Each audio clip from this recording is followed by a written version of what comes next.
Hello, everybody. Welcome back to Burst TV. My name is Charlotte. I am the hostess with the mostest. But we are here to serve you guys some entertainment and some information. And today I have Dr. Parker Mitchell. Hey guys, I'm Dr. Parker Mitchell. I practice in Phoenix, Arizona at Desert Dentistry. I'm a general dentist. I've been practicing in the field for over 10 years, doing everything from front office work to lab work to now fulfilling my true dream as a dentist, helping people smile and be confident and, meet their goals in a health and, beauty way. So, and he means it. Like he means it. Yeah. You don't see this kind of fire. Like he's not burned out on this yet, and hopefully never will be. I won't burn out on this. It's my calling in life for sure. As a hygienist, I was on the preventive side of it, but I absolutely loved the hands-on, the physically touching people, and just the difference we would see from patients when they come in and they're like, I would like to have this thing done, and then see that transformation of that, just feeling better about themselves. That was the best. It is the best. It really is. I had a patient yesterday, came in 2 weeks ago crying. She's, in her 40s, and, she was so unconfident with her smile. And yesterday we were able to turn things around. It's quite an emotional process to see people coming in crying and leaving crying, but in completely two different emotions, right? Yeah. From when they're sad to when they're crying because they're so happy with how much of a difference you've made in their life over the course of a few weeks. So it's so impactful. So quick question. You spent some time in Tampa? Because I'm in Florida. I'm in St. Pete. Yeah, I went to the University of Tampa. Nice. Yeah, and that's where I studied biology and physics before going to dental school. I also worked in an orthodontist office there and a pediatric office during my college years, and that's where my family actually resides now, is Sarasota, Florida. Awesome. So that's where I go home for the holidays, to see everybody, kiss some babies, shake some hands. Well, keep your mask on right now. Right. Okay, so the reason that I contacted you for this segment is because you're really tuned into the cosmetic part of dentistry, and you offer some things that maybe your traditional general dentist might not. And and so I'll tell you a quick story, and then we can kind of go into the topic. Today we're gonna talk about something that affects, according to what I've read, like 51% of the population. Yeah, seems to be a lot. Seems to be high. But some people don't know they have it until someone points it out. Correct. So this has happened at least 3 or 4 times in my life. And I'll give you a specific example. I was at the grocery store waiting in line just to check out with my neutral face, checking out the gum, the magazines there, and a complete stranger, and I'll paint the picture, 60-something-year-old man comes up and he says, "You sure are a cute little thing, but you'd be a lot prettier if you smiled." Ouch. So, I don't think people mean that to be hurtful. Sometimes they're just starting conversation. Sometimes they might actually be concerned, and it's, like the neighbor next door kind of mentality, like thought maybe something was bothering me. Probably not the best approach to talk to someone, but my reaction was this. How's that? Good smile. Is that better? Yeah, it is better. Do you want me to just walk around doing this all day long while I'm here at the grocery store? So I did get a little defensive, and I said, "No, I'm not upset with you, but maybe not say that to a stranger. Someone could potentially take it the wrong way." So, I love psychology, and I love people, and I try not to take offense to anything. But for some people, and I'm sure you've experienced that come into your practice, there's something about their face, something about their teeth, their smile, that causes them to have a resting bitch face. Yeah, and it can affect a lot of aspects of your life. If someone makes an assumption about you based on your face, if you're, let's say, in an interview, or you're in a bar waiting to meet some friends, maybe in a dating type atmosphere, and people don't approach you because you look like a bee. Yeah. It can really bother people. It can. Now there are some famous people. Let's go back a little history. Back in I think it was 2014, 2016, this was a hot topic. The resting bitch face. You've had people like Anna Kendrick, Kanye West, even Mark Wahlberg. You know, these are all highly successful people, good looking people, but they had this title of a resting bitch face. Right. So according to some studies and some face mapping and whatnot, they actually put thousands and thousands of faces into this software and then came up with some key items that would qualify you as having a resting bitch face. So the main emotion that a person gives off is contempt, aggravation, being annoyed, bored. And so facial features would be just a slight turn on the commissures downward. Right. Maybe Yeah. the eyes are not quite wide open, not looking as happy. Maybe some wrinkles and crinkles and that kind of thing. But going back to that 51%, that's pretty significant as far as like these calculations. Yeah.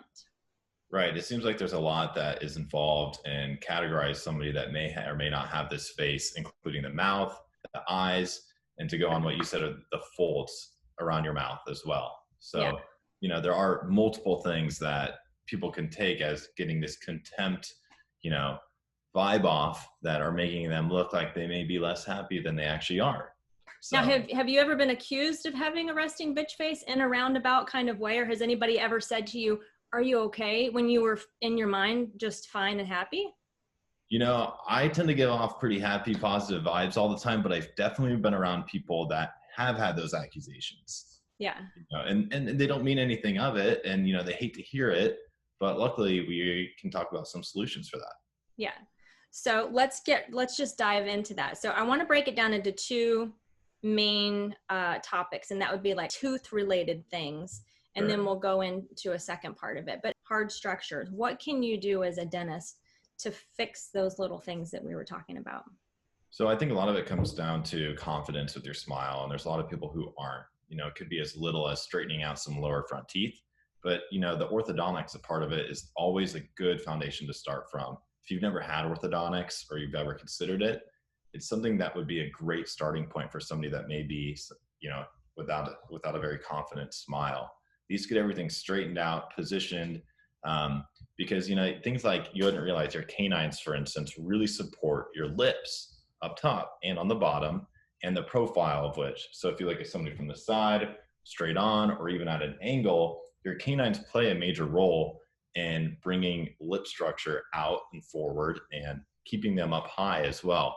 When we talk about somebody who has, you know, downturned commissures, you know, an angled mouth, you know, maybe they don't have enough lip support. And so those orthodontics, if you mention that to an orthodontist, that is definitely something that they can help you with, and it would be a great foundation to start. And as far as, let's say, crown and bridge, like what would you do to measure a person's smile and maybe be able to give a little bit more lip support? As far as positioning of the teeth in regard to crown and bridge, if somebody wants to improve their smile after they've done orthodontics, you know, you want to get the edge of your teeth on your bottom lip like this when you smile.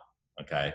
So somebody that may have an overbite or underbite or overjet, for instance, they may struggle with that. So if you can position the teeth in the right spot, that's a great starting point. And then you can go on to something like veneers or crowns or bridges to really improve the shape of the teeth.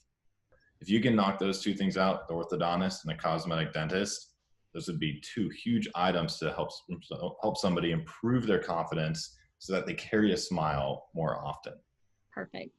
And all right, so let's dive into some of the other things that, let's say 20 years ago, dental practices were not offering that they do now.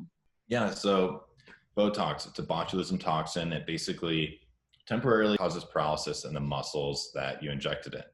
And why this is done is because when you wrinkle your forehead, these are actually muscles that wrinkle your forehead together.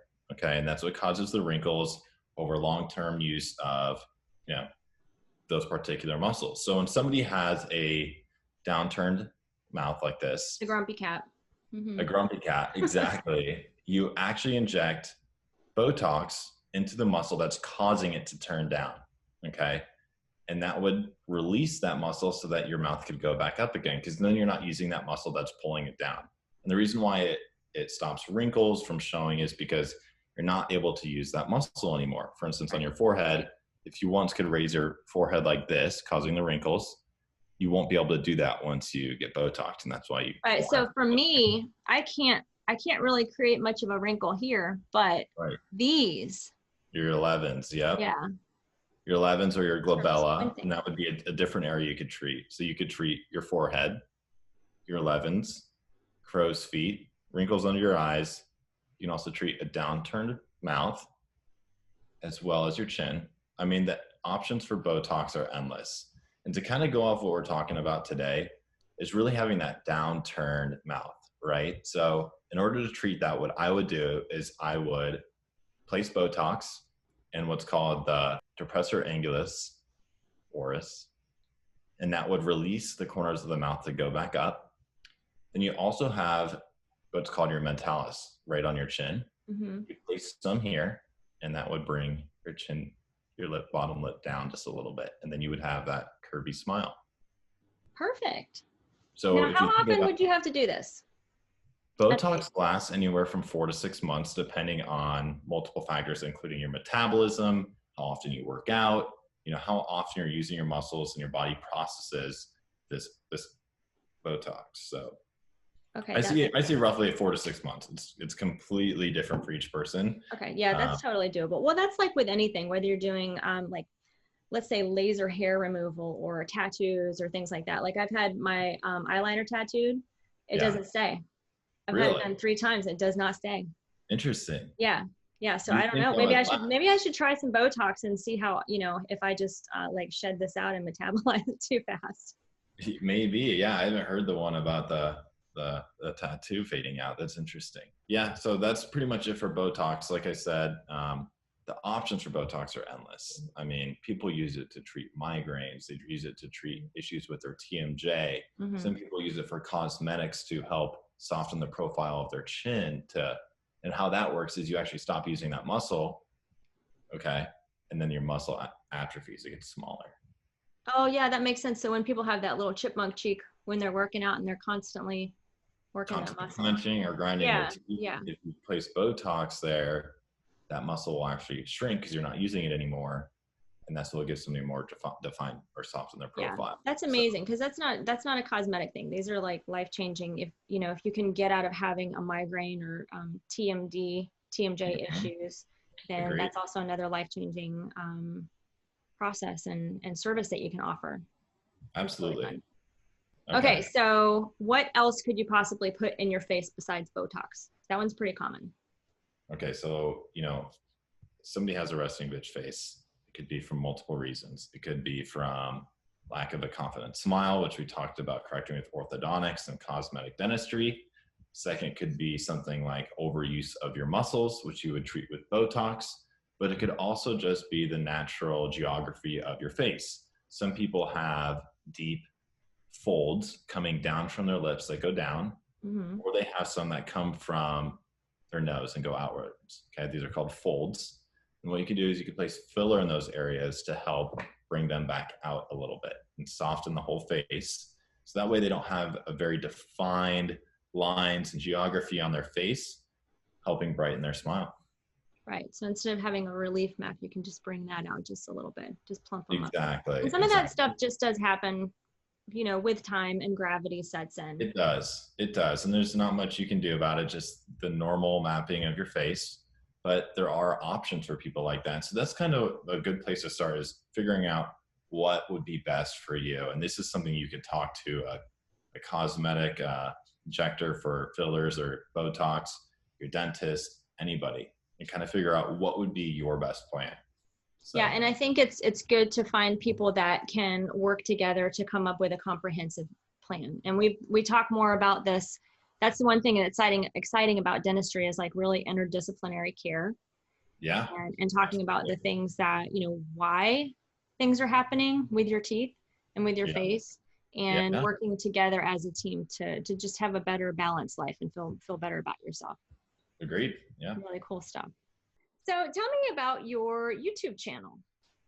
All right. So let's talk about it. I have been lucky enough to follow in my passion, which is dentistry, but I also see a window for people to learn some things that they wouldn't know. You know, every day I see patients who don't know how to brush their teeth properly. And not only that, but what products to use. So what I'm trying to do is start something where if I can just help some people out there figure out what they need, how to use it, what brands to use, you know, figure those kind of things out, then I would be content. And So that's exactly why we're here with this. exactly. It's just Yeah. information sharing. It is. And, you know, it's finding like-minded people. And really, I'm sure you can attest to this too. Just one person every once in a while that reaches Yeah. out and says, thank you for that bit of information. You know, there's at least 10 times more many out there that they're also benefiting from you being Right. there. So, Right. and it's a brave thing to do, to put yourself out there. It is. And It's interesting. It's, you know, I'll post a video about stuff and just, you know, random people reach out and, you know, I don't have a big channel. I don't have a bunch of videos, but you got to start somewhere. right. I don't care how big it gets. I don't care who does it, but like I sees it, I just want to help people. You know, that's why I am put on this earth, is to help people with the knowledge that I've acquired. And I found that, you know, by making these videos, yes, it takes time and it's a lot of work to this, as you know. Yeah.